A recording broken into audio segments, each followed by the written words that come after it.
مرحبا يا شهر رمضان يا شهر صيام مرحبا يا شهر رمضان يا شهر. Bismillahirrahmanirrahim. Assalamualaikum warahmatullahi wabarakatuh. Waalaikumsalam warahmatullahi wabarakatuh. Alhamdulillahirabbil alamin. Wa bihi nasta'in ala umuri dunya waddin. Wassalatu wassalamu ala asyrafil anbiya'i wal mursalin sayyidina wa habibina wa syafi'ina wa maulana Muhammadin Allahumma shalli alaihi wa ala alihi wa ashabihi ajma'in. Amma ba'd. Puji dan syukur kehadirat Allah Subhanahu wa taala kita panjatkan bahwa pada malam hari ini alhamdulillah kita masih diberikan nikmat iman, Islam, sehat walafiat kalau orang Indonesia, sehingga kita masih bisa melaksanakan tugas dan kewajiban kita. Ada di tempat yang mulia ini pada malam hari ini, malam yang kalau menurut aqwalul ulama, pendapat para ulama, ini adalah malam Lailatul Qadar. Banyak pendapat memang. Ada yang mengatakan malam ke-21, 23, 25, 27, 29. Tapi ini kelihatannya bukan malam ini aja kan. Semenjak malam ke-21. Alhamdulillah ya Allah. Maka satu kesyukuran buat kita. Kalau di Masjid At-Taqwa ya sama. Jadi 10 hari itu ya yang nggak boleh keluar-keluar di situ aja gitu.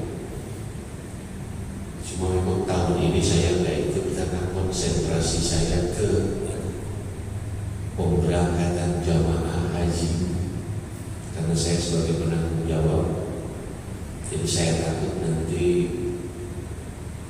terganggu, sehingga saya memutuskan untuk tidak ikut iktikaf pada tahun ini. Tapi ibadah kita ya harus, meskipun tanpa iktikaf harus dimantapkan. Jadi ini harus kita syukuri bersama. Kalau nengok kiri kanan ya sulit, makanya nggak boleh nengok kiri kanan. Kalau kita nengok kiri kanan, ini orangnya ada berapa? Jamaah kita ada berapa? Maaf. Jadi kalau bahasa mau sama enggak mau, banyakkan yang mau atau banyakkan yang enggak mau? Jangan nengok kiri, fokus ke depan. Apa yang kita lakukan, kita yakini. Mudah-mudahan apa yang kita lakukan, kita kerjakan, selalu mendapatkan keberkahan, mendapatkan inayah dari Allah Subhanahu wa ta'ala. Salawat dan salam kepada Rasulullah Sallallahu Alaihi Wasallam. Mudah-mudahan kita termasuk umatnya yang kelak akan mendapatkan syafaat. Bapak-bapak sekalian, semula ketika saya dihubungi, saya ingin ngasih materinya wa'bud rabbaka hatta ya'tiyakal yaqin. Tapi itu kita udah bahas di kuliah subuh kalau tidak salah ya. Maka izinkan saya yang mirip-mirip nanti akan kita sampaikan. Bapak-bapak sekalian, atau yang lebih tepat kita sebut al-mu'takifu, orang-orang yang sedang i'tikaf. Al-mu'takifu, orang-orang yang sedang beriktikaf. Rasulullah Shallallahu Alaihi Wasallam bersabda, "Atani Jibril." Saya didatangi oleh Jibril. Faqala, Jibril berkata, "Ya Rasulullah, wahai Rasulullah, ish ma syi'ta fa innaka mayyitun." Hiduplah sesukamu, tapi nanti kamu pada akhirnya akan mati. Wa ahbib man syi'ta fa innaka mufariqu, dan cintailah siapa saja yang ingin kamu cintai, tapi ingat, kamu pasti berpisah dengannya. Wa'mal ma syi'ta fa innaka majziyun bihi, berbuatlah sesuka hatimu, yang jelas kamu akan diberikan ganjaran. I'lam anna syarafal mu'min qiyamuhu bil-lail. Ketahuilah bahwa kemuliaan seorang muslim itu ketika dia terbangun di malam hari dan melakukan salat qiyamul lail. Dan yang terakhir, wa izzu istighna'uhu 'anil nas, dan kehormatan seorang muslim ketika dia tidak menggantungkan segala sesuatunya, hidupnya kepada manusia. Di dalam hadis yang baru saja kita bacakan, itu paling tidak ada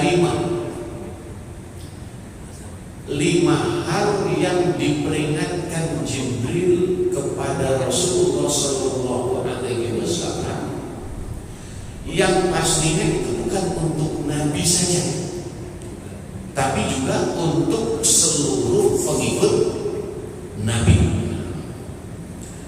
Sedikit, kita kalau membaca Al-Quran, biasanya kalau dengan bahasa Arab itu bisa menyebut qala Allah Ta'ala fil Qur'anil Karim, betul? Kadang ada juga yang menyebut yaqulullahu tabaraka wa ta'ala fil Qur'anil Karim atau fi kitabihil karim. Antara qala dengan yaqul, apa bedanya? Di hadis begitu juga, qala Nabi sallallahu alaihi wasallam. Kadang disebut yaqulun Nabi sallallahu alaihi wasallam. Apa bedanya itu? Qala itu fiilnya fiil amr, perintahnya itu fiilnya fi'il madhi. Qala, telah berkata. Kalau yaqul, sedang berkata. Kok Al-Quran dan hadis bisa disebut qala atau yaqul? Karena perkataan nabinya dulu. Kalau kita sebut qala dulu, tapi kalau kita sebut yaqul, itu sampai sekarang perintah itu, kata-kata itu masih hidup. Jadi seakan-akan ini Nabi ada di hadapan kita dan berkata gitu. Maaf, kalau Nabi berkata atau berfirman atau bersabda ya. Nanti kalau ketelepasan berkata jangan marah. Ya, ini biasa orang Indonesia. Itu khotib Jumat kalau benar. Kenapa? Nama satu tak berkata. Ya ini mau bahasa manusia gitu ya. Entah kalau begitu salah lagi. Kita ini benar di mata Tuhan. Tuh, mata mata tuh. Berarti Tuhan punya mata seperti mata kita. Wah, itu mah jangan terlalu diambil, jangan diambil pusing. Karena ini bahasanya bahasa manusia, gitu ya. Jadi yang pertama Rasulullah diingatkan oleh malaikat Jibril. Maaf, malaikat Jibril itu adalah malaikat pembawa wahyu ya. Ketika pertama kali ayat Al-Quran diturunkan ketika Rasulullah sedang beribadah di Gua Hira, siapa yang menyampaikan? Jibril. Yang mengajarkan Nabi membaca Al-Quran siapa? Jibril. Iqra ma'ana biqari. Saya bisa baca Iqra sampai 3 kali. Baru dibimbing Iqra bismi rabbikal ladzi khalaq. Dibimbing. Di dalam surat Al-A'la, sanuqri'uka fala tansa. Itu ya. Ini hebatnya Rasulullah itu. Dibacakan ayat oleh Jibril 1 kali saja. Nuqri'u itu membacakan. Sanuqri'uka fala tansa. Dibacain sekali, Nabi dengerin, setelah itu langsung hafal. La tansa, Nabi itu nggak lupa. Berarti kalau Rasulullah SAW pada akhirnya hafal Al-Quran, siapa yang mengajarkan? Jibril. Tapi kalau Rasulullah membuat ayat Al-Quran, nggak mampu. Nabi membuat ayat seperti ayat Al-Quran itu tidak, karena Nabi Muhammad adalah Nabiyun Ummiyun. Awas, jangan dibaca Ummi. Kalau Ummi itu ibu saya. Ummiyun ada tasdidnya. Apa artinya Ummiyun? Buta guru. Masa Rasulullah dibilang buta guru? Jangan bergengsi kita. Kagak, memang disebut. Karena banyak tuduhan Al-Quran itu buatan Nabi nggak mampu buat ayat Al-Quran. Gitu ya. Yang pertama yang diingatkan oleh Jibril, ya Muhammad, wahai Muhammad, ain dengan shin, asal katanya asya, ya'ishu, hidup. Kalau itu kata perintah. Di dalam bahasa Arabnya fiilnya namanya fiil apa? Kalau perintah fiil apa? Fiil amr. Tahu dan mudah. Ya, fiil amr. Hiduplah masyikta sesuka hatimu. Kalau bahasa kita itu yang enak begitu. Sesukamu, semaumu. Fa innaka mayyitun, tapi di mana saja, bagaimana saja gaya hidup yang kamu mau, kamu pasti akan mati. Akhirnya kehidupan ini akan berakhir dengan kematian, tapi tidak selesai. Babak baru akan dimulai kehidupan selanjutnya. Ishma syi'ta fa innaka mayyitun. Hiduplah sesukamu, yang pasti kamu akan mati.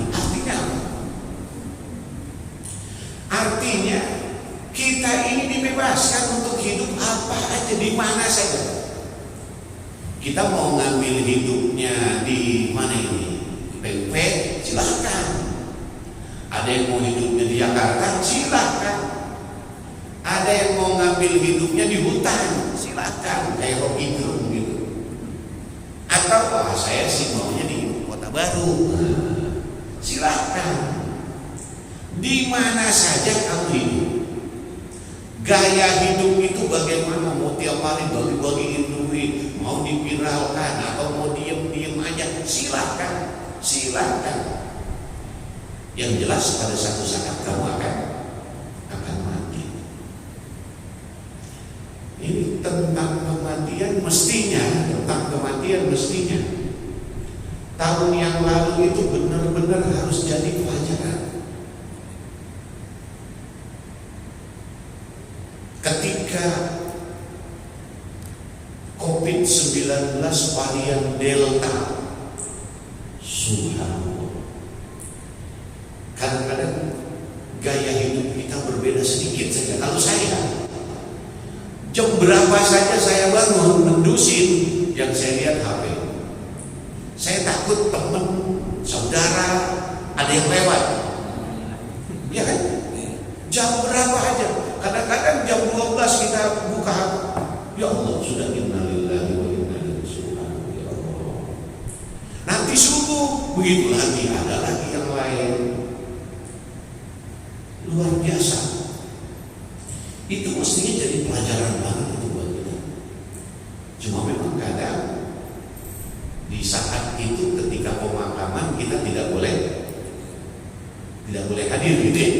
Iya. Cukup dari jauh kadang-kadang. Atau kita tidak bisa melihat kondisi mayat. Biasanya sebelum kalau mayat yang meninggalnya normal, kita disuruh lihat dulu terakhir gitu kan. Jadi kulluna mayyitun, setiap orang di antara kita itu mayit, cuma belum datang aja waktunya ya. Kalau hari ini kita gotong mayat, besok kita digotong. Kalau hari ini kita ikut nganterin, bukain jalan itu supaya ambulan jalannya lancar, kita bukain, besok kita dibukain. Hari ini kita galingin kuburnya, besok kita digalingin. Qul innal mautal ladzi tafirruna minhu, sering kita sampaikan. Kata-kata farro yafirru itu bukan jaro yajri. Kalau jaro yajri itu lari santai, lari cepetan dikit, itu jaro yajri. Tapi kalau udah farro yafirru, itu jangan diartikan sekedar lari, jadi nggak kena itu artinya. Itu larinya tunggang langgang. Yang kira-kira begini, kita kalau loncat, ada kali misalkan 3 meter, di saat-saat normal kita nggak sampai kecebur gitu. Tapi ketika kita sedang dikejar-kejar anjing, itu bisa kita tanpa sadari itu kita lompati. Pagar yang 1,5 meter, itu biasanya kalau umur 40 ke atas ya udah berangkang naiknya. Tapi kalau pada saat-saat terdesak, itu bisa dengan mudah kita lompati. Itulah kira-kira farro yafirru itu begitu. Jadi sekencang apapun kamu lari, kamu pasti akan mati juga. Ainama kuntum yudrikumul maut, di mana saja kamu berada, kematian akan menghampirimu. Walau kuntum fi burujin musyayyadah, meskipun kamu berada di sebuah benteng yang kokoh. Emang ada cerita orang kagak mati? Ada nggak? Orang-orang terdahulu ceritanya kagak mati ada? Ada? Ada. Siapa? Nabi? Itu yang disalib Nabi Isa. Yang disalib Nabi Isa bukan?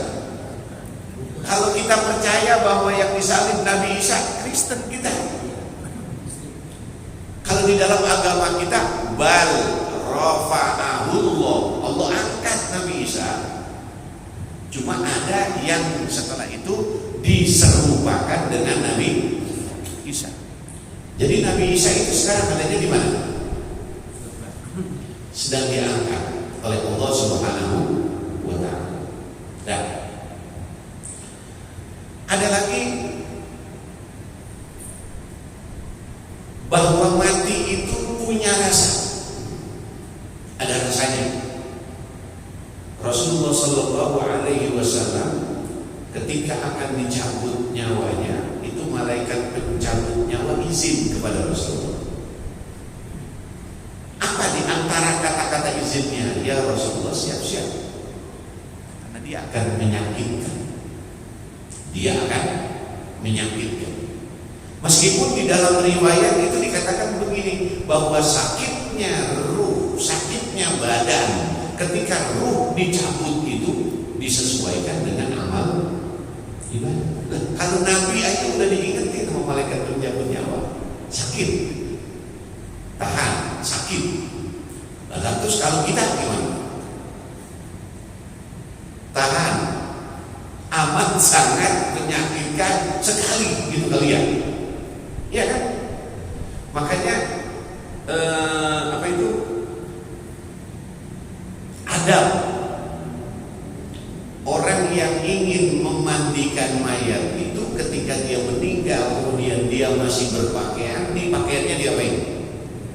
Pakaiannya diapain? Digunting. Jangan diangkat tangannya, kemudian bajunya dibukain, dia pakai kaos dibukain. Itu kenapa? Di antara adab itu kenapa? Karena badannya melepuh akibat dicabutnya.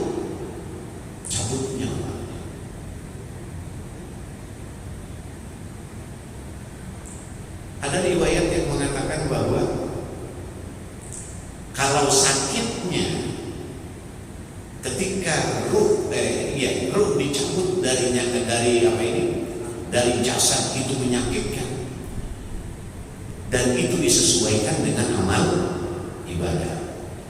Jadi pada satu saat ada riwayat begini, ketika malaikat pencabut nyawa ingin mencabut nyawa seseorang dari matanya, itu mata berkata, wahai malaikat, jangan kau cabut dari sini, karena mata ini selalu digunakan untuk melihat yang baik-baik. Nggak jadi, pindah kita cabut lewat telinga dah.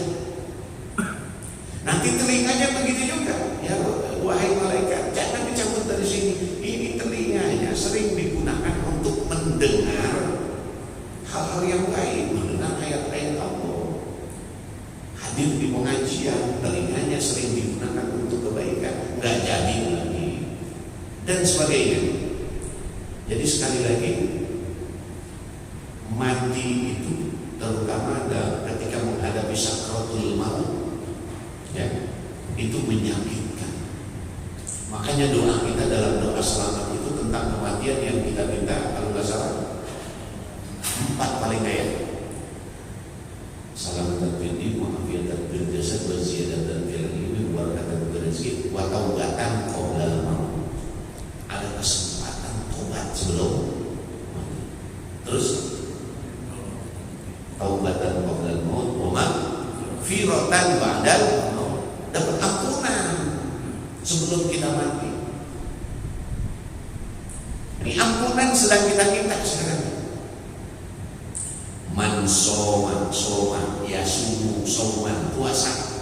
Man soma Ramadana imanan wa ihtisaban ghufira lahu ma taqaddama min dzambi.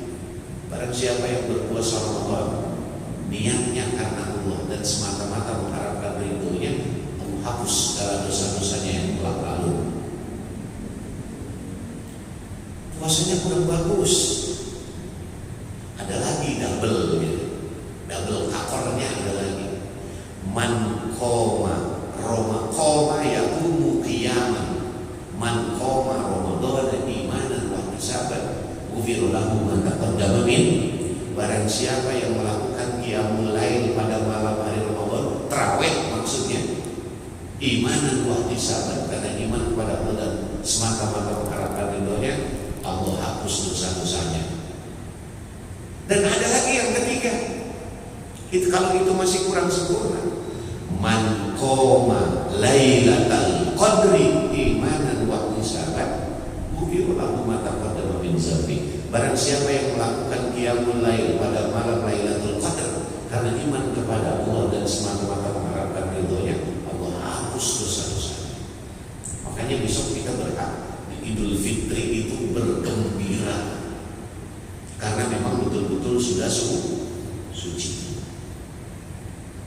Taubat sebelum mati. Terus wa maghfiratan ba'dal maut. Setelah meninggal dapat ampunan. Meninggal selesai. Jangan tentang dosa ya. Meninggal selesai. Jangan sampai meninggal masih dapat warisan dosa. Ada kan? Ada kan? Meninggal dapat warisan pahala. Ada kan? Ada. Waladun sholihin yad'ula shadaqatun jariyah ilmun yuntafa'u bi. Ini kita sedekah nih. Ini nggak perlu sekarang nih orang-orang Indonesia pilih-pilih. Masjid baru dibangun, giliran nembok lama banget. Giliran nembok lama karena nggak ada yang sedekah. Alasannya apa? Tembok mah nggak diinjak-injak orang, nggak dipakai orang. Juga nggak tahu kalau tembok itu tak kelihatannya di sebelah, apalagi setelah diaci kemudian dicat jadi kelihatannya cakep, gitu kan? Orang yang ibadah jadi tenang. Tapi kalau giliran karpet berhutang itu biasanya karpet. Nah apa katanya? Nah, diinjak-injak jamaah terus nih, pahalanya mengalir. Semuanya mengalir. Mau diinjak, mau dilihat, mau dipegang, mau dirasain seperti AC atau kipas angin atau lampu, atau ada orang yang di beberapa tempat itu pokoknya listriknya saya yang nanggung. Ada yang begitu. Ada. Jadi jangan sampai berpikirnya air aja dah. Itu air tiap hari dipakai itu untuk orang wudu. Mau airnya, mau lantainya, mau kerannya, semuanya itu sedekah jariyah di situ sama pahalanya. Jangan berpikir nanti beda-beda. Kalau berpikir beda-beda di masjid, ntar lantainya jadi, kemudian ada karpetnya jadi, temboknya nggak ada. Dan kasihan sekali tuh tembok masjid kan begitu. Dan ya, jadi tentang kematian sekali lagi karena memang kita belum pernah merasakannya.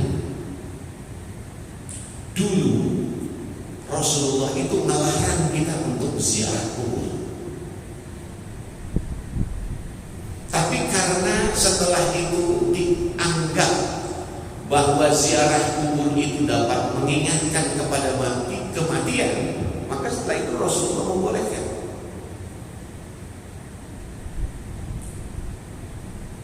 Apalagi kalau kita mengantarkan orang yang baru meninggal. Kalau nganterin orang meninggal tuh jangan jauh-jauhan, jauh gitu ya. Deketin tuh, liatin gitu tempatnya. Dulu saya pernah bercerita. Saya kadang-kadang kalau lagi bicara begini tentang kematian, kita pasien banget bicara. Tapi kalau menghadapi saudara kita yang meninggal, dulu ketika bapak saya meninggal, saya sepakat dengan adik-adik saya itu, saya bilang nggak usah diletakkan apa itu di tempat untuk mandikan mayat, ada? Jangan diletakkan situ. Kenapa? Nanti kita duduk bertiga, taruh aja di pangkuan kita, nanti kita ikut memandikannya.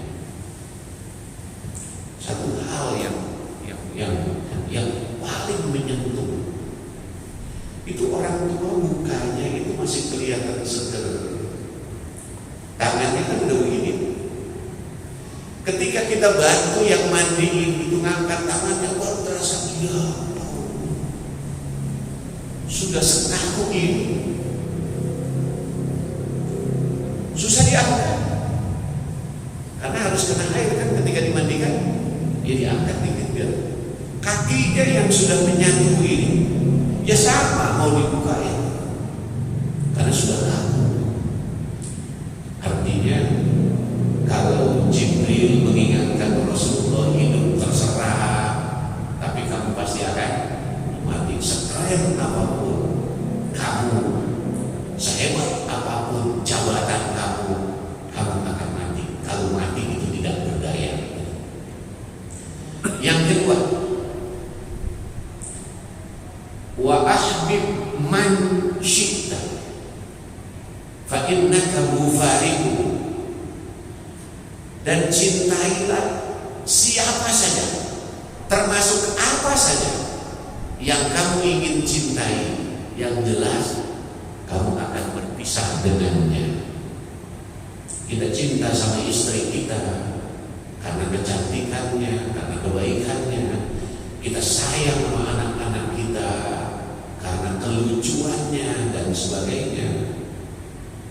Kita cinta kepada harta kita, kepada rumah kita, kita sayang. Yang jelas diingatkan, kamu pasti akan mati. Kamu pasti akan berpisah dengannya. Makanya lagi-lagi diingatkan tentang harta sebagai laki-laki ini, kepala rumah tangga yang nyari duit biasanya. Duit banyak kita kumpulkan, tapi kita enggan bersedekah. Kita enggan, yang jarang kita sebut-sebut dan mungkin kurang berani kita sebut, haji. Jangan main-main. Haji itu rukun Islam. Memang jika mampu. Jika pertanyaannya kita mampu apa enggak? Kalau ditanya rata-rata mengatakan belum. Punya rumah enggak? Punya. Belinya cash apa nyicil? Nyicil. Itu kan budaya Indonesia. Tapi enggak lunas, udah. Berarti mampu beli rumah? Mampu. Punya mobil? Punya. Cash apa nyicil? Nyicil. Budaya Indonesia. Kan kalau beli cash susah kita. Iya kan? Itu yang dealer-dealer itu ingin dorong kita supaya nyicil, kredit, gitu kan? Terus punya apa lagi kita? Udah punya segalanya. Katakan duit cash ini belum kita pegang. Tapi kalau dengan cara menyicil itu bisa, kan haji juga bisa. Ada dana talangan. Jangan giliran haji. Itu kan jika mampu. Nah, kita belum mampu. Kalau ditanya mampu beli rumah, mampu. Meskipun boleh nyicil dan sebagainya gitu ya. Ya. Maka sebenarnya tuh harta yang kita cari itu tuh yang besok di akhirat akan kita temui yang itu. Anak-anak kita belajarnya satu, belajar agamanya bagaimana. Kalau yang kita perhatikan hanya untuk dunia saja, itu kita dapatnya besok. Tapi kalau anak-anak kita sekolahkan di TPA misalkan, dia bisa baca Quran. Ini di masjid ada apa ini? Ada pengajian di sini yang dibimbing oleh guru-guru yang disupport oleh ketua DKM dan sebagainya. Masukkan ke situ. Kita akan amat sangat senang sekali kalau seandainya nanti kita meninggal, anak-anak kita bisa baca Quran. Emangnya kalau di daerah Bekasi ini masih banyak pesantren. Jadi kalau orang tua meninggal itu anak-anaknya masih bisa baca Quran dan sebagainya. Kalau saya di Cengkareng itu udah susah. Maaf, kadang ada budaya membaca Al-Quran di makom gitu ya. Kalau di sini masih banyak di sini. Tapi kalau di tempat saya di Cengkareng itu udah susah nyarinya. Karena orang-orang udah pada sibuk. Yang kagak sibuk kagak bisa baca. Lah udah, gimana lagi? Harta yang kita keluarkan untuk pendidikan agama anak-anak kita, maaf, itu anak nantinya ingat atau nggak ingat dia bacain Fatihah. Kan biasanya sering nanti kalau ayah meninggal, ibu meninggal, sering kirimin Fatihah paling enggak gitu ya. Besok dia ingat atau enggak kita sudah meninggal, pahalanya tetap mengalir karena dia bisa baca Fatihah. Itu uangnya uang orang tua. enggak misalkan yang menyebabkan dosa, nanti kita meninggal dosanya tetap mengalir. Bapak sekalian, ini bicara-bicara yang begini kan nggak pernah kita lihat ini. Susah, intinya susah. Untuk yakinnya itu susah. Tapi kita diperintahkan untuk yakin bahwa nanti ada kehidupan akhirat, bahwa nanti ada surga dan neraka. Itu kita wajib mengimaninya, mempercayainya. Yang ketiga,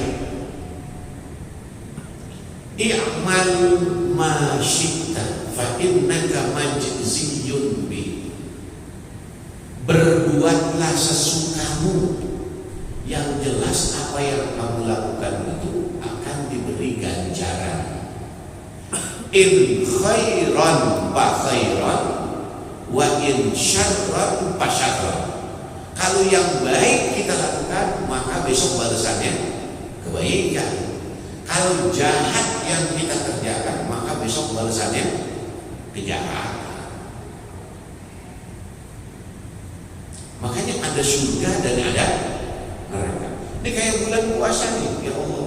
Kita kalau ada di masjid ini kan rasanya adem gitu ya. Apalagi 10 malam terakhir ada yang iktikaf, enak gitu. Coba jalan puasa. Jangan jauh-jauh di sini nih, jalan utama ini. Itu yang jaga parkir, petantang, petenteng sambil ngerokok. Dia naruh kopi di pojokan.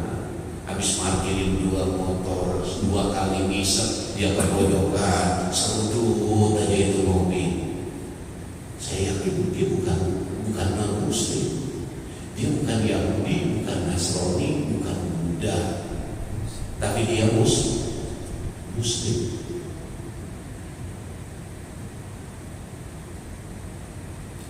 Oke lah, mungkin kalau kerjaannya berat itu gali kabel PLN itu kan berat itu ya.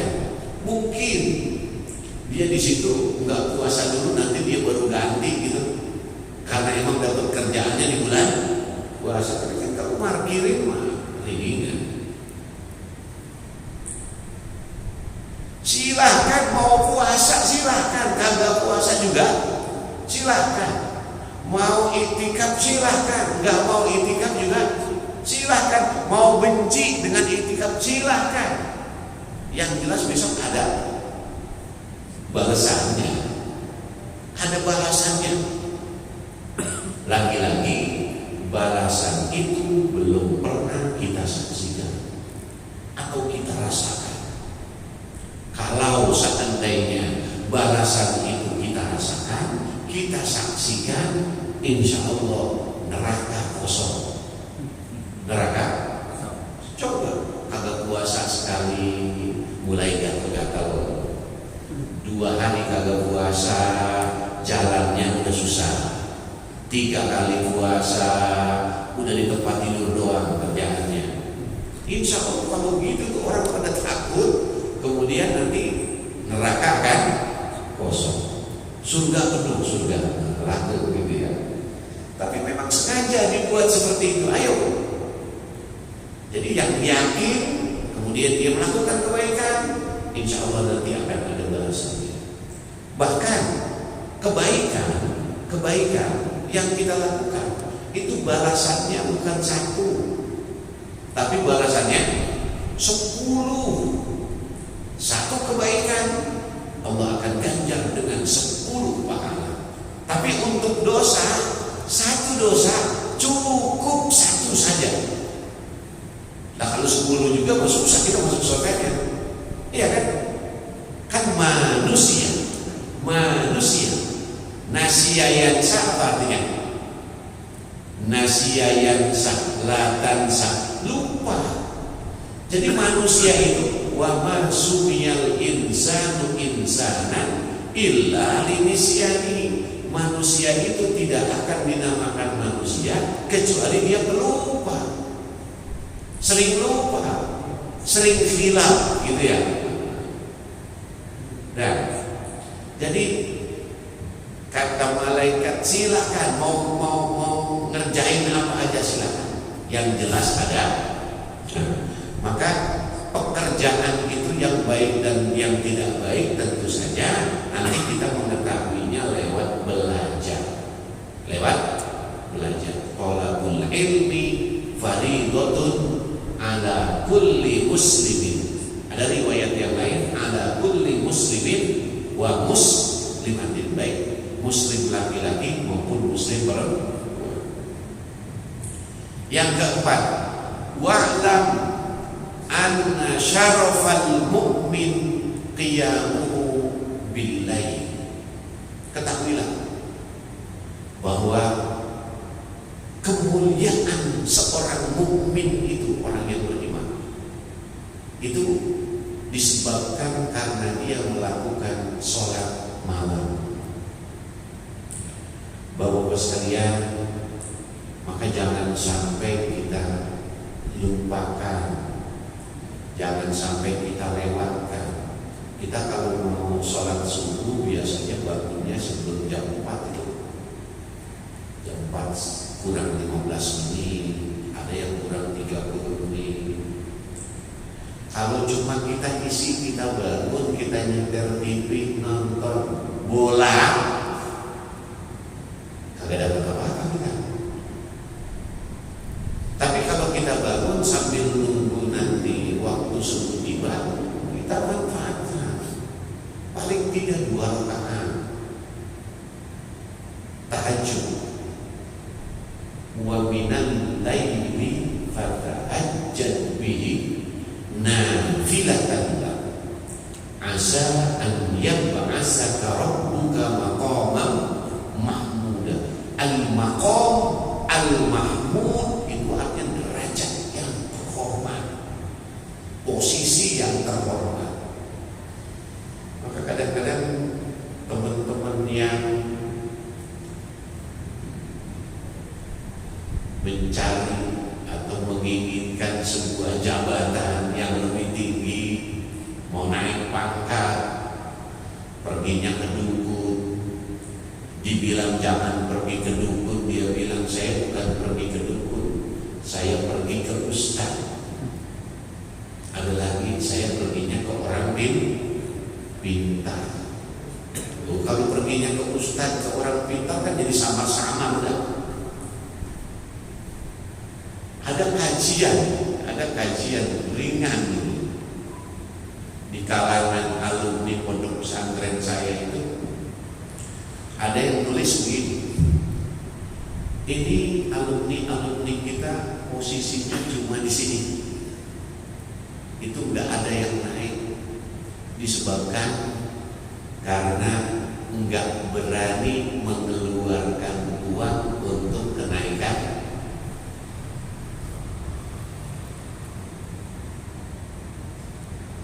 Jadi di Indonesia itu pada akhirnya orang-orang yang ada di puncak kepemimpinan itu bukan orang-orang yang pintar dan layak, tapi orang yang punya duit. Mohon maaf. Karena laki-laki itu tadi, ayo apa lu mau kerjain apa, mau jadi apa, mau bagaimana, mati, gitu kan? Maka direm-rem lah segala, direm-rem lah yang begitulah. Apalagi umur kita udah 40 tahun ke atas, 50, kayaknya udah, kalau kata anak muda mah ya aki-aki udah bau tanah gitu kan, udah bau. Padahal matinya bisa dia duluan, gitu kan? Ya kalau masalah mati itu bisa yang muda kan bisa duluan. Maka sekali lagi bapak sekalian, ayo kita manfaatkan. Oke lah, kita melakukan kesalahan, tapi kesalahan kita itu bisa kita tutupi dengan yuzhibnas sayyi'ah. Fa innal hasana yuzhibnas sayyi'ah. Kebaikan-kebaikan yang kita lakukan itu nanti bisa menutupi kesalahan. Kan yang ditanya nanti timbangan. Yang berlaku adalah timbangan kebaikan dengan timbangan keburukan, bukan yang tidak pernah melakukan kesalahan lalu langsung masuk surga. Nanti kalau kagak ada yang masuk surga kecuali Nabi kalau gitu. Karena manusia pasti memiliki kesalahan. Maka nanti yang berlaku adalah timbangan kebaikannya lebih berat, maka akan masuk surga. Kalau timbangan keburukannya yang berulang akan masuk neraka. Ya. Jadi qiyamul lail, kalau memang nanti alasannya kerja untuk bangun jam 3 kita sulit karena takut ngantuk, paling enggak ketika kita bangun hendak sholat subuh, ayo kita manfaatkan. Jangan banyak-banyak dulu dah, 2 rakaat aja dulu. Ntar tanpa kita sadari al-maqam al-mahmud itu akan kita dapatkan. Derajat yang mulia itu akan Allah berikan. Yang terakhir, wa izzuhu istighna'uhu 'anil nas. Kehormatan seorang muslim itu ketika dia tidak menggantungkan hidupnya kepada manusia. Emangnya ada orang yang menggantungkan hidupnya kepada manusia? Banyak. Terutama di partai-partai itu dia dukung si anu, ntar biar dapat jabatan. Selama dia dapat jabatan, kemudian selama yang dia dukung menang, punya jabatan, urusan dia jadi mudah. Besok kalau dia lengser, bubar. Gitu kan? Dia lengser bubar. Mau berapa tahun? 5. 2 kali apa? Memimpin 10 tahun kan? Tapi setelah itu bubar. Tapi kalau kita gantungkan segalanya kepada Allah Subhanahu wa taala, fa innahu hayyun la yamut. Allah itu hidup dan tidak pernah mati. Untuk percaya dengan itu lagi-lagi sulit. Karena itu keyakinannya harus mantap, dan keyakinan itu adanya di dalam hati. Kadang-kadang godaan kita itu terlalu banyak. Godaan hidup ini terlalu banyak. Kalau dulu saya pernah katakan bahasa saya begini. Ketika Nabi Adam dan setan itu beserta istrinya dikeluarkan dari surga, satu permintaan setan. Apa permintaannya? Qala Rabbi anzirni ila yaumi yub'atsun. Satu permintaannya, ya Allah, tangguhkanlah umur kami sampai hari kiamat.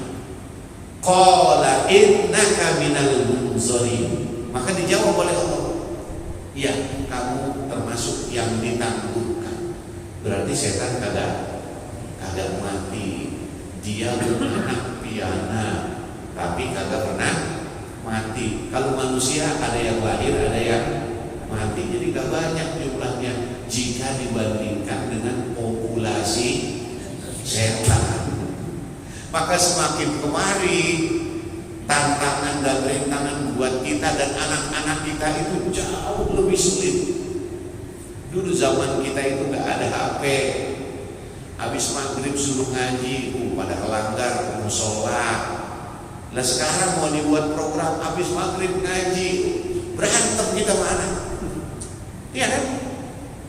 Ya Allah, ternyata setannya jauh lebih sadis daripada setan ketika kita masih muda.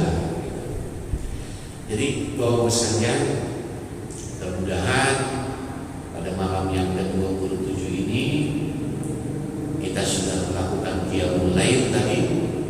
Setelah itu kita melaksanakan i'tikaf, kita mendengarkan tausiah, kemudian kita baca Al-Quran. Nanti malam ada tahajud kali ya. Nanti malam dilanjutkan dengan tahajud. Lagi-lagi,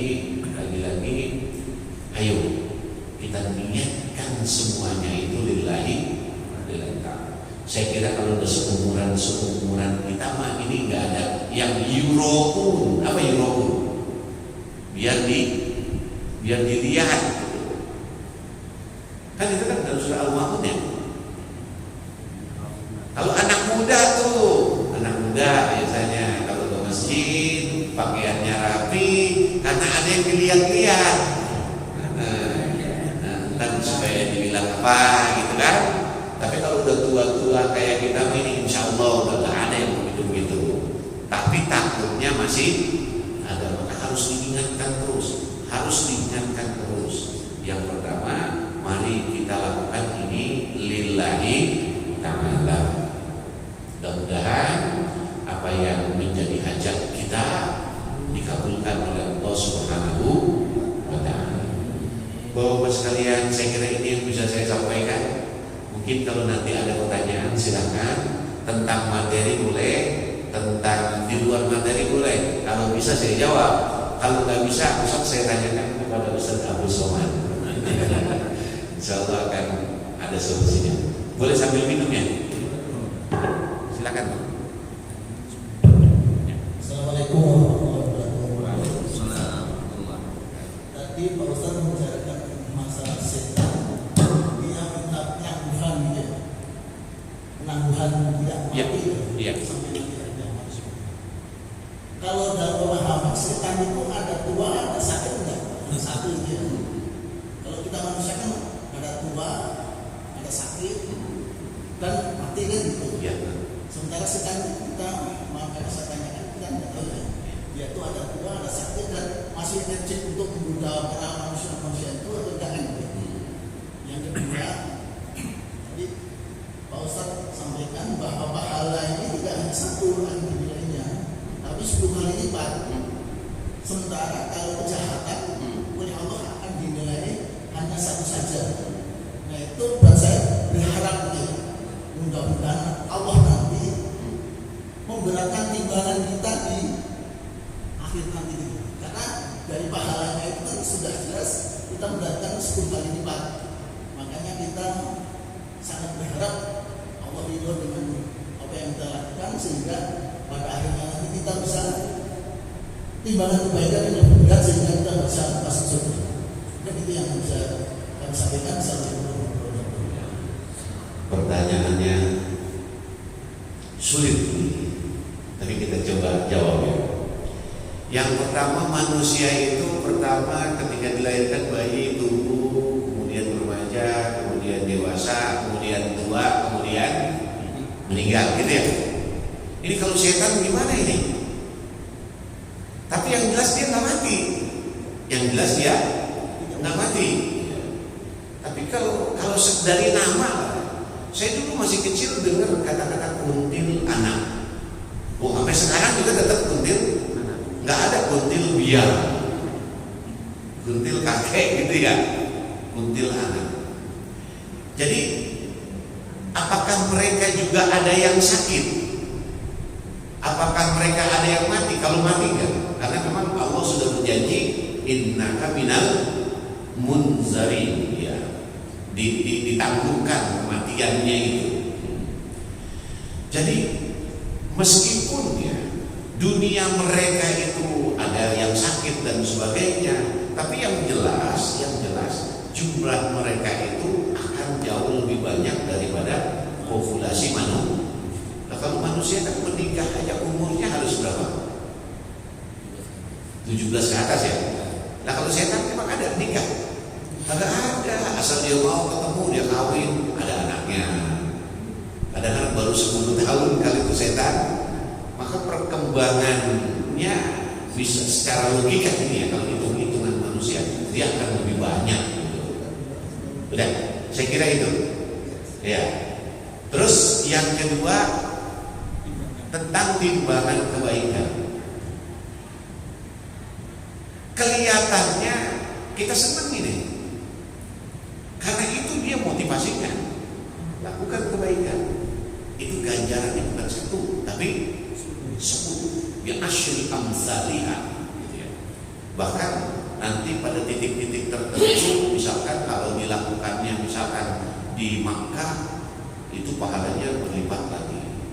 Seperti sholat, kalau kita lakukan di selain di Masjidil Haram sekian, tapi kalau di Masjidil Haram sekian, itu motivasi untuk melakukan kebaikan-kebaikan.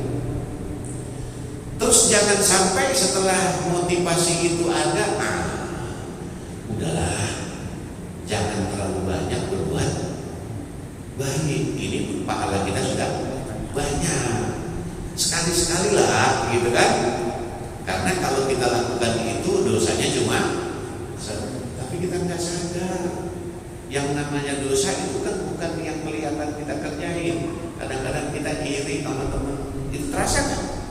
Ya Allah, ya Allah, dosa. Kemudian ntar misalkan kita dengki sama orang, siapa keluar dosa lagi, gitu kan?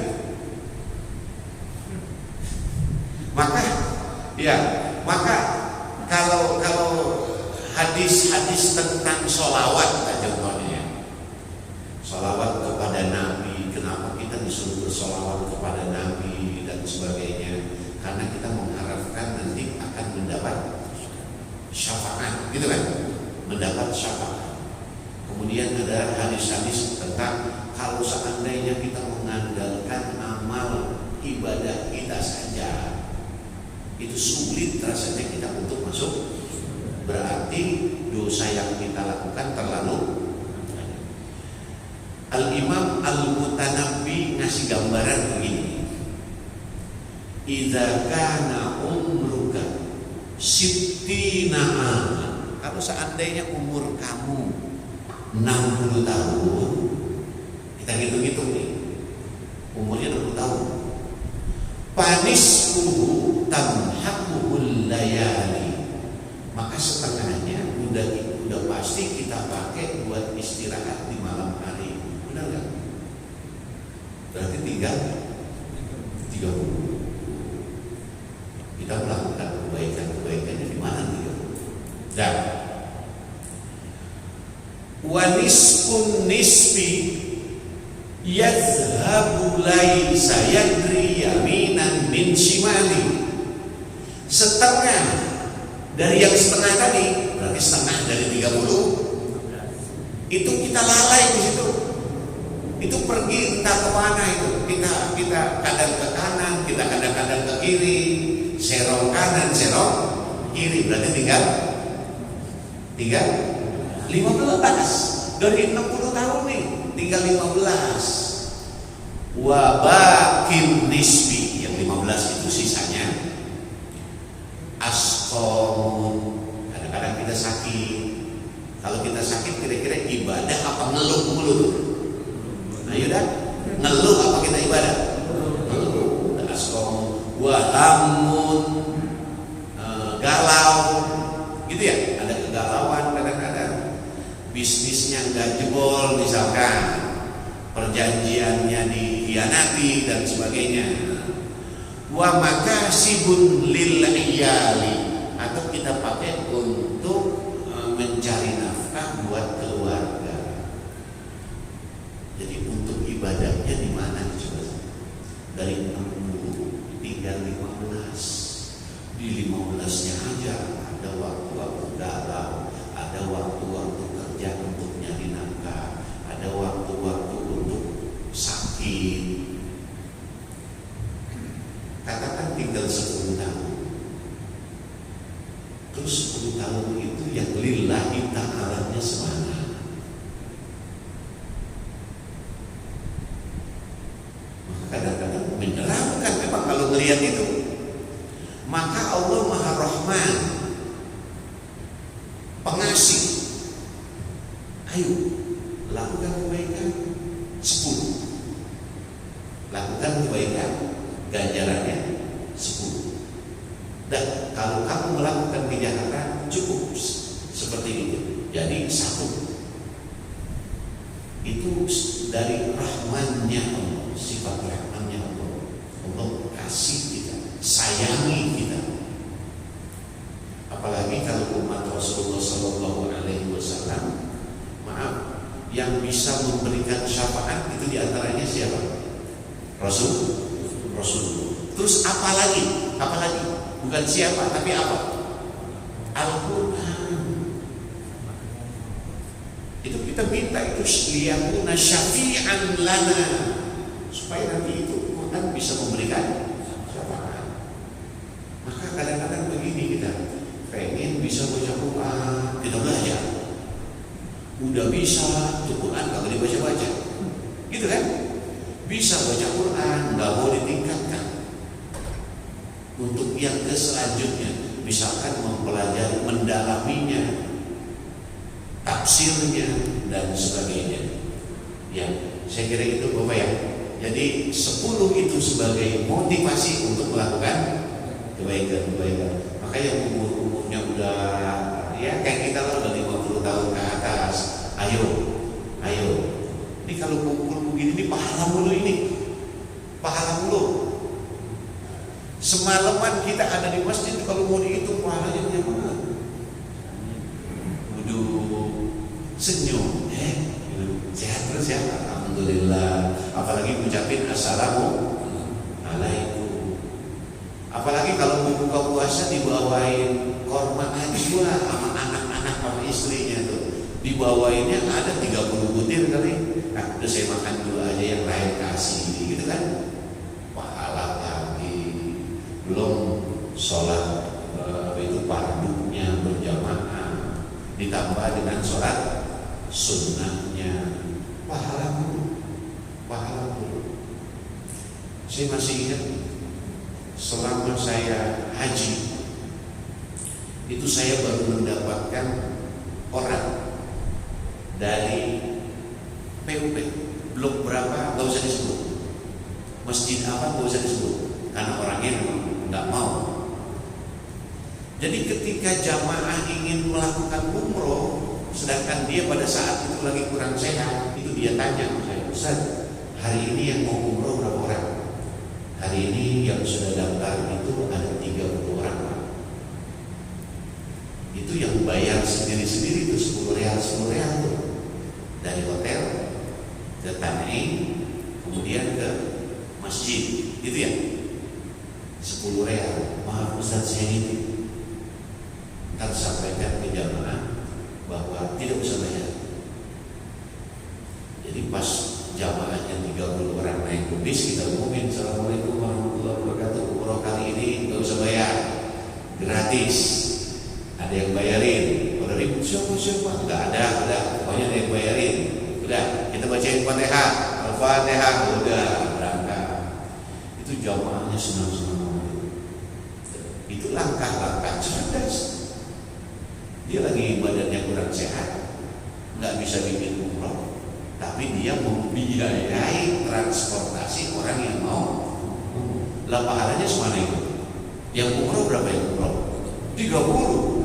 Itu yang umroh satu-satu paling dapat pahalanya 10. Kalau dia 30 kali 10 udah dapat 300 dia. Itu makanya yang begitu-begitu. Sama ini kita, misalkan ada pengajian yang biasanya urunan tuh ibu-ibu 10.000 atau 20.000 buat konsumsi. Tiba-tiba ada yang cerdas, sudah konsumsi kali ini ibu-ibu nggak usah pakai duit, saya aja yang tutup. Yang begitu. Maka tadi kan kita bilang kita cinta sama duit kita, tapi kadang-kadang kita tidak bisa membelanjakannya untuk kita di akhirat. Kalau kita kumpulin, rumah kita cakep, mobil kita mewah, 1, 2, 3, besok kita mati, itu mobil ikut. Kita bisa pesen gak sama anak istri kita? Besok kalau papa meninggal, jangan lupa tuh mobil yang terakhir kemarin dibeli itu ikut dikuburin. Terus kita meninggal, itu kira-kira wasiat kita dilaksanakan gak sama anak-anak kita? Oh, dianggap itu wasiat, gila. Terus kasihan yang gali kuburan. Iya kan, sekuburan mobil dan nggak umum lagi itu, nggak umum. Maka sekali lagi, ayo, ada sebagian yang kita belanjakan untuk diri kita, kelak untuk di akhirat. Ada yang kita belanjakan untuk keluarga kita. Saya kira itu. Ada lagi?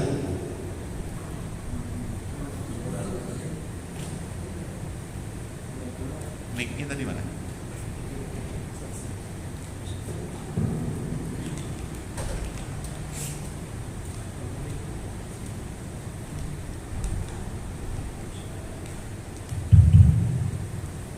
Assalamualaikum warahmatullahi wabarakatuh. Pak Ustaz, begini yang ingin saya tanyakan mengenai pahala, bahwa dunia ini terdiri daripada 5 fase dan kita itu udah di keempat fase kalau nggak salah. Fase keempat. Iya. Dari fase Nabi, para sahabat. Nah, kita betul fase keempat. Nah, terkait masalah pahala, mungkin di fase keempat itu untuk beribadah ini jauh lebih sulit karena terkait juga masalah fitnah dan rintangannya. Nah, ini apakah sama nilai pahalanya dengan terdahulu? Karena kalau dilihat sulitnya mungkin di fase keempat ini jauh lebih sulit. Mungkin itu saja Ustaz. Terima kasih. Ini pertanyaannya super sulit ini. Sebab kita nggak pernah hitung, nggak pernah tahu tuh hitungan itu. Tapi yang jelas begini, Allah itu kan melihat prosesnya. Yang dinilai apanya? Prosesnya, bukan hasilnya. Apa itu? Orang menuntut ilmu karena orang tuanya banyak duit, mudah kan? Ada lagi menuntut ilmu di tempat yang sama, orang tuanya pas-pasan, bahkan berangkat ke situ kagak bawa duit, bawanya muka doang. Jadi kalau bahasa anak untuk muka tembok, jadi bercandanya gitu ya.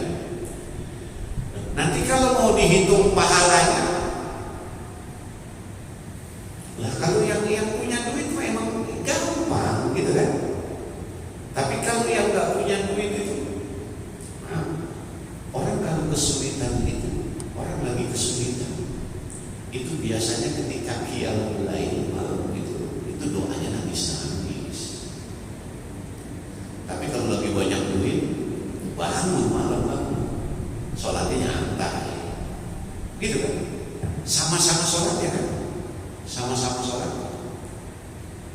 Tadi yang nangis-nangis itu bisa jadi pahalanya lebih besar dan kemungkinan dikabulkannya juga lebih besar. Maka kalau kita sedang berada di fase kesekian dulu, jangan dibilang di zaman Nabi itu ukurannya kalau kita mau ikut Nabi mati, ya kan? Kita masih ingat siapa itu? Bilal bin Rabah. Itu diapain? Bilal bin Rabah ketika dia mengucapkan syahadat itu diapain? Dijemur, ditindihin batu. Lah kalau di Saudi begitu panas banget, panas.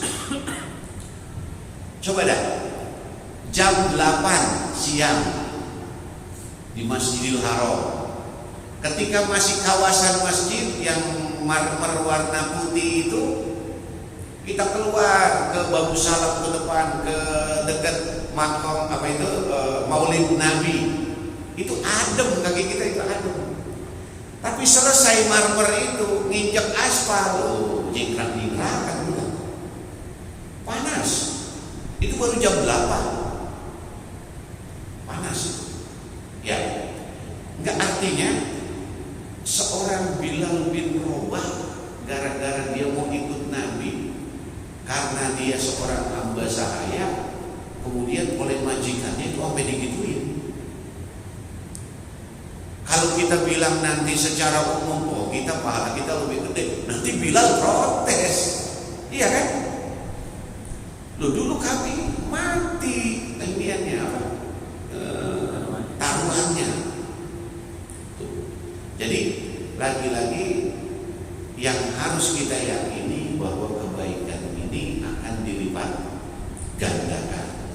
Apakah si A lebih besar, saya lebih kecil, atau saya sebaliknya, saya lebih besar, si A lebih kecil, atau para sahabat dulu lebih besar atau lebih kecil? Saya kira itu nggak perlu kita hitung-hitung, nggak perlu kita hitung-hitung. Pokoknya selagi prosesnya lebih sulit, tentu saja ganjarannya lebih cerita coba. Pelacur, wanita pelacur.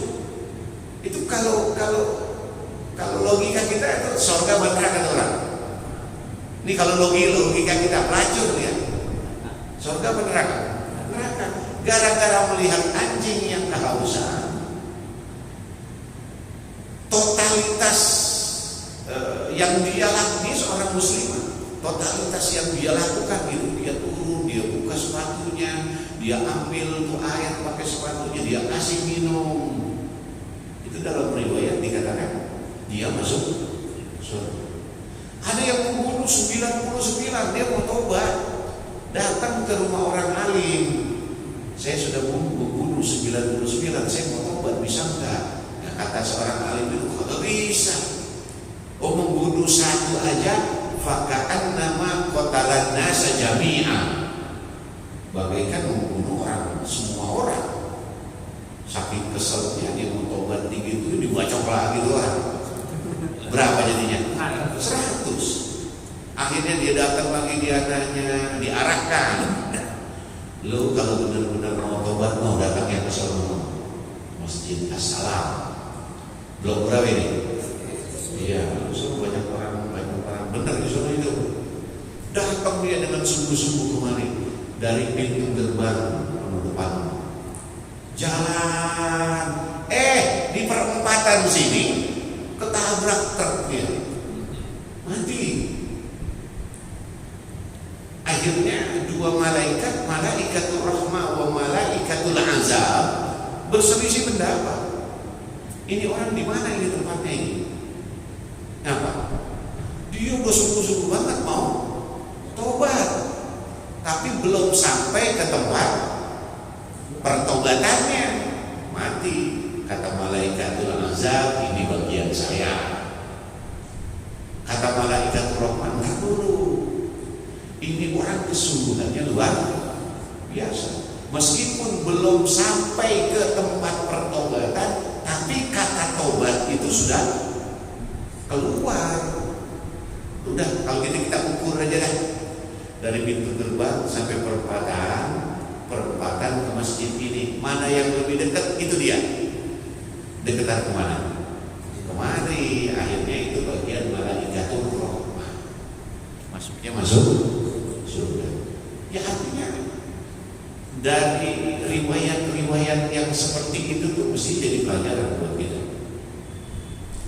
Ketika mantap keikhlasan kita, ketulusan kita, itu nilainya besar. Maka selalu doa yang kita minta supaya meninggalnya dalam keadaan husnul khotimah. Jangan sampai baik kayak ketika mau meninggal habis jelek-jelekin Nabi karena dapat duit, gitu ya. Ada nggak zaman sekarang itu? Ada. Nah, saya kira itu ya. Lagi masih ada waktu 15 menit. Saya sambil minum ya. Assalamualaikum warahmatullahi wabarakatuh. Yang ingin saya tanyakan Ustaz, apakah setiap kebaikan ini kita niatkan supaya kita mendapatkan sebuah pekerjaan itu, kita niatkan untuk supaya kita mendapatkan pahala di kebaikan itu Ustaz? Mungkin itu saja. Ya, saya kira ini pertanyaan super baik. Apakah setiap kebaikan itu harus kita niatkan?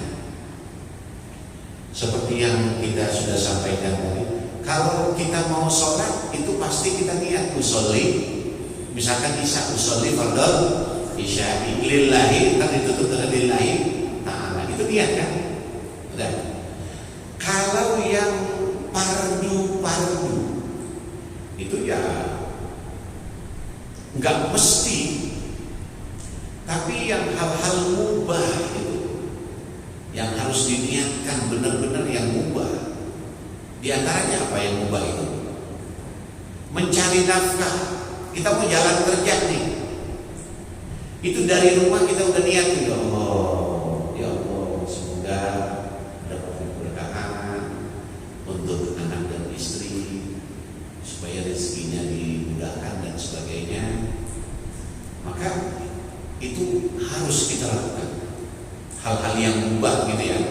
Sebab kalau hal-hal yang wajib ntar ada niatnya tuh, kayak puasa, kita lihat nggak puasa, nawaitu sauma wadin dan sebagainya. Ya. Ada lagi takut lupa di awal bulan Ramadan itu niatnya apa? Nawaitu sauma syahrin, mau niat puasa sebulan penuh gitu ya. Jadi kalau ditanyakan penting harus kita niatkan supaya semua yang kita lakukan, langkah kita itu akan dihitung merupakan kebaikan oleh Allah Subhanahu wa Ta'ala. Kalau iktikaf ada niatnya kan? Nawaitu an a'takifa, gitu kan ya? Nawaitu an a'takifa fi hadzal masjid lillahi ta'ala. Terus saya nggak bisa ngucapin Arabnya, pakai bahasa Indonesia boleh nggak? Boleh. Lu jangan bilang begini, lu niat pakai bahasa Arab. Emang Tuhan lu orang Indonesia? Jangan, ya. Apalagi lu ngapain pakai belajar niat pakai bahasa Arab? Emang Tuhan lu orang Arab? Jangan begitu. Allah itu maha paham seluruh bahasa. Cuma memang ntar jangan-jangan gara-gara begini ini sholatnya diganti nih bahasanya. Itu kan Allahu Akbar, itu bahasa Arab. Udah kita Muslim Nusantara aja. Allah besar, boleh gak? Enggak boleh. Allah maha besar, enggak boleh. Kita ada di Indonesia, di Asia katakan, ada di Eropa, ada di Afrika, itu orang sholat semuanya sama pakai bahasa Arab, dan nggak boleh pakai bahasa selain bahasa Arab. Ntar alhamdulillahirabbil alamin pakai terjemahan lagi. Alhamdulillahirabbil alamin, segala puji bagi Allah Tuhan sekalian alam. Ar-Rahmanir-Rahimnya nggak dibaca. Maha pengasih lagi maha penyayang. Jangan. Jadi yang sudah disepakati oleh para ulama, ayo kita itu jangan diungkit-ungkit. Yang kita takutkan di Indonesia itu banyak orang yang pengen, yang kalau perlu masih boleh nabi aja, nabi banyak banget yang ngaku nabi. Loh, di negara-negara lain, emang di Saudi ada orang ngaku nabi? Dulu iya, tapi sekarang tidak ada. Karena tawadhu dia. Di Indonesia enggak. Jadi orang kalau sudah belajar, berburu, pengen bisa jalan di atas air, pengen bisa naik sejadah terbang pergi ke Mekah gitu, ntar lama-lama pengen jadi Tuhan dah. Itu di Indonesia. Karena di Indonesia terlalu banyak orang pintar. Mau dikit-dikit dipanggil Ustaz. Mau kemana Ustaz? Ustaz itu artinya apa? Profesor, bukan guru. Iya, profesor guru. Jadi secara bahasa al-ustadzu itu profesor. Coba dah, misalkan siapa? Al-Ustaz, Ad-Doktor, As-Sayyid Tontowi, itu mantan rektor Al-Azhar. Al-Ustaz Ad-Doktor, profesor doktor. Atau Yusuf Al-Qardawi, coba lihat kalau di apa itu, buka Google, coba Yusuf Al-Qardawi, tulis pakai bahasa Arab, tapi jangan pakai bahasa itu. Kalau bahasa Indonesia dapatnya bahasa Indonesia. Ya, waw, yu, sin, fa, Yusuf, alif, lam, al, qaf, ro, al-qar, do pakai alif, wi pakai ya. Yusuf Al-Qardawi, nanti keluar Al-Ustaz itu alif, Al-Ustaz dal, nanti Al-Qardawi, Al-Ustaz Ad-Doktor Yusuf Al-Qardawi. Jadi di Indonesia banyak orang pintar. Jadi kalau kita bawa orang Arab nih, ditanya, mana ada Ustaz, mana ada Ustaz, bingung ya. Lah. Kata dia, kok masih muda-muda udah profesor, masih muda-muda kok udah pada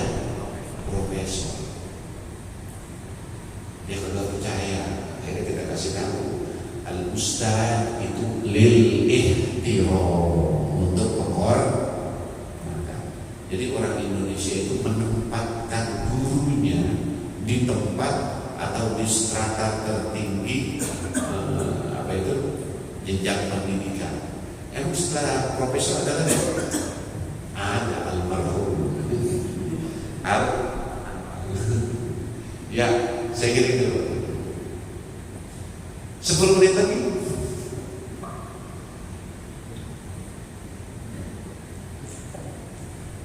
Cukup bahwa ada silakan. Assalamualaikum warahmatullahi wabarakatuh. Tadi Ustaz bicara kematian tentang pahala dan surga ya. Tapi sebelum ada pahala surga kan ada siksa kubur kan? Ada siksa. Ada siksa kubur. Nah, itulah pasti yang siksa kubur itu apa yang harus kita lakukan amalan itu kan agar tidak menjadi benda dan siksa kubur. Terima kasih. Assalamualaikum warahmatullahi wabarakatuh. Waalaikumsalam. Siksa kubur. Maaf, yang sudah meninggal setahun, 2 tahun, 3 tahun, 10 tahun, 100 tahun, 1 abad, sekarang sudah masuk surga atau neraka atau belum? Nah, sudah masuk surga atau neraka atau belum? Belum. Mereka sedang adanya di alam kubur. Alam kubur itu belum ada surga, belum ada neraka. Tapi kalau bau-baunya surga, bau-baunya neraka udah ada di situ. Kok bahasanya bau-baunya? Ya ada calon penghuni surga, calon penghuni neraka udah ketahuan di situ. Yang tinggalnya di Raudhah min riyadil jannah besok masuk surga. Raudhah itu taman. Min riyad itu jamaknya taman dari sekian banyak taman di surga, atau kalau boleh kita katakan emperannya surga. Kemudian yang calon-calon penghuni neraka ya sedang berada di tempat yang ada hufratun, lubang, min hufani, dari sekian banyak lubang, an-niron, dari neraka, di emperannya neraka. Nah, yang di emperannya neraka itu yang siksa kubur, iya kan? Terus kaitannya jangan ditanyakan siksa kuburnya, sebenarnya itu baru pembukaan buat besok, gitu kan? Besok itu kalau sudah berkumpul di padang mahsyar, ini gambarannya udah ada di sini, ya. Calon-calon penghuni surga ya di kuburnya dia senang, calon-calon penghuni neraka di kuburnya ya sengsara. Makanya kan doa kita selalu begini ya, doa kita buat yang meninggal ini ketika kita nyolatin atau ketika kita makamkan itu, kita bacain Fatihah, kita bacain tahlil, kita bacain tahmid. Ntar di dalam doanya itu Allahumma ja'alha, itu yang kami sudah bacakan ya Allah, jadikanlah yang sudah kami bacakan hijaban lahu minan, penghalang dari neraka, wasitron lahu minan, kayak apa itu kalau sholat ada bapak-bapak di belakang ada ibu-ibu apa?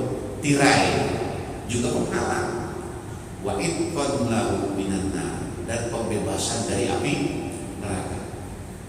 Ada lagi Allahumma ja'alha nuran, ya Allah yang kami bacakan tadi jadikanlah cahaya, ya talaqlaqu baina aydihim, yang bersinar di antara kedua tangannya, karena di dalam kubur gelap, iya kan?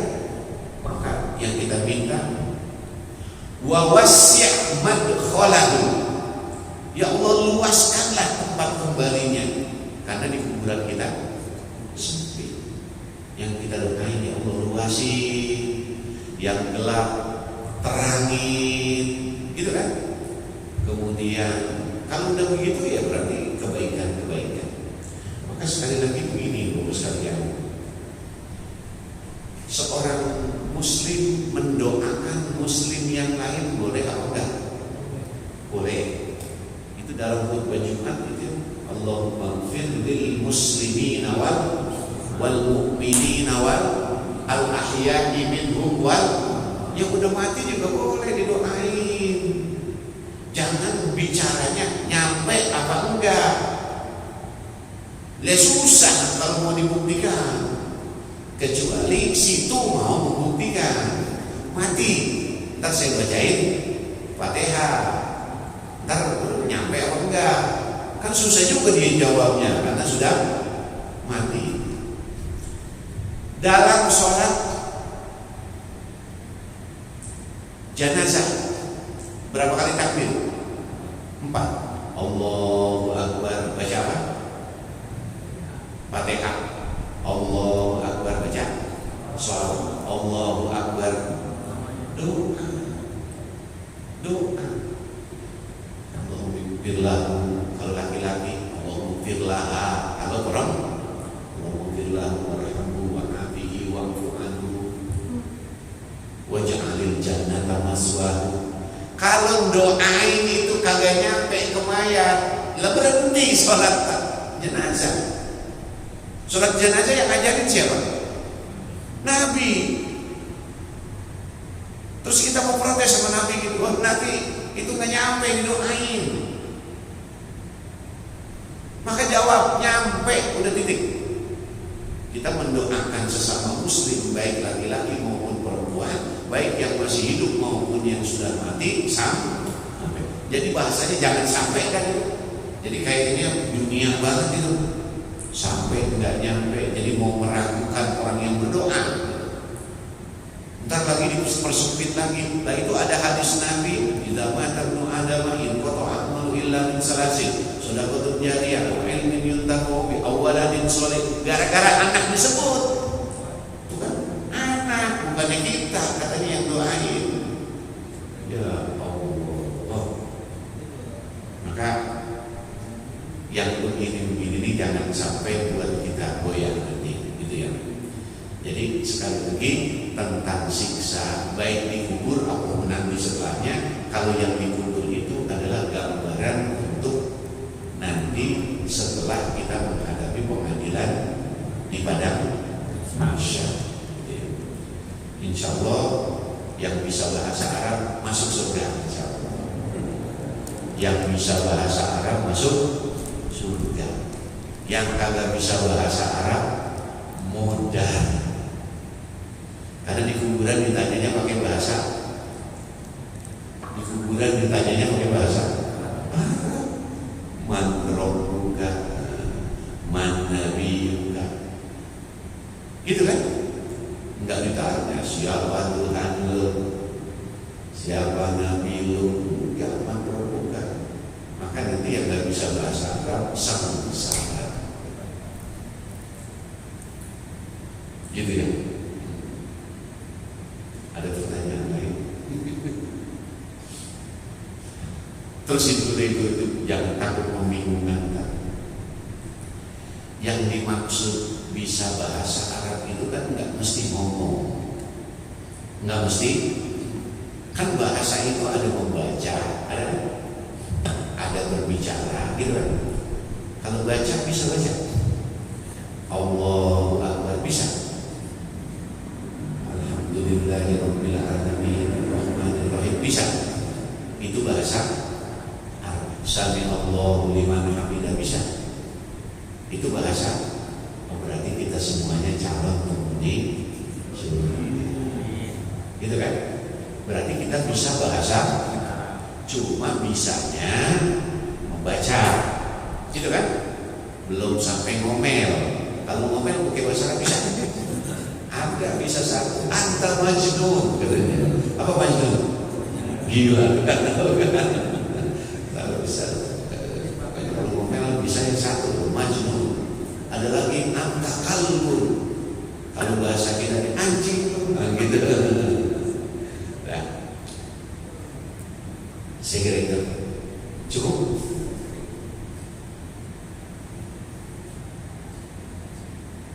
Cukup saya kira ya. Ya, Bapak Bapak sekalian,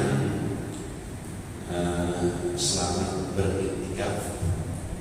Lanjutkan lagi-lagi tadi yang belum memperbaharui niatnya harus diperbaharui lillahi ta'ala. Mudah-mudahan apa yang menjadi hajat kita dikabulkan oleh Allah Subhanahu wa taala. Amin ya rabbal alamin. Ini saja, saya mohon maaf apabila ada kesalahan, ada kekurangan.